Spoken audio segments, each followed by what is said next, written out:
Për mua, udhëtimet nuk janë thjesht vende të reja.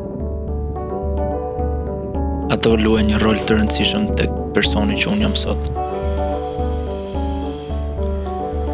Çdo udhëtim më ka dhënë diçka të re. Një kujtim, një emocion, një histori për të treguar. Portugalia nuk ishte përjashtim. Ishte një udhëtim i papritur që më ndryshoi më shumë se që prisja.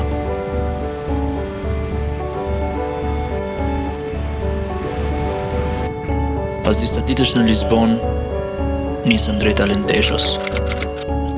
Një vend i qetë ku çdo gjë më dukej më e thjeshtë.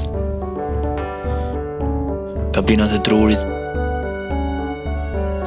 kodrat, heshtja. Kishte diçka që të bënte të ndalesh edhe të vlerësoje momentin. Por ky nuk ishte destinacioni final.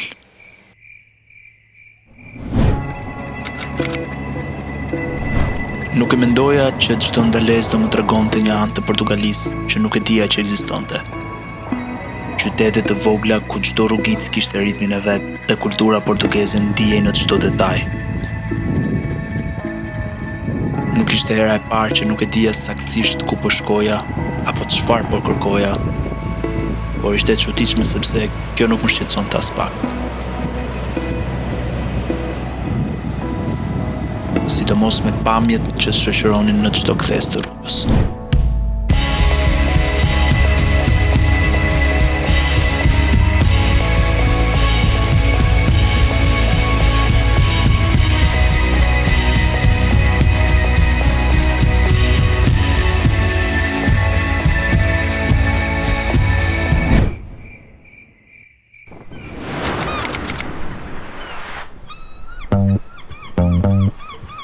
Erisera gjithashtu ishte pa plan.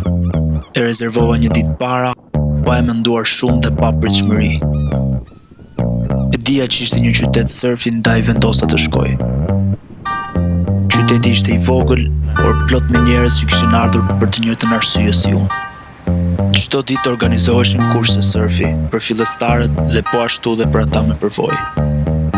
Fatkeqësisht, nuk kam asnjë video time duke bërë surf, por në fund do ju le disa foto ku mund ta kuptoni se sa i lumtur isha.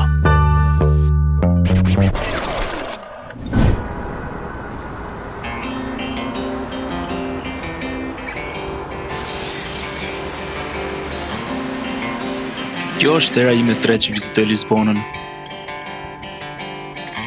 Mund të them që e kam parë pothuajse në çdo formë të saj. Por kthimi këtë herë ishte i ftohtë. Edhe pse jo çdo ditë ishte perfekte, disa ditë ishin të lodhshme, disa të ftohta, por në fund ishte një udhëtim që ja vlejti.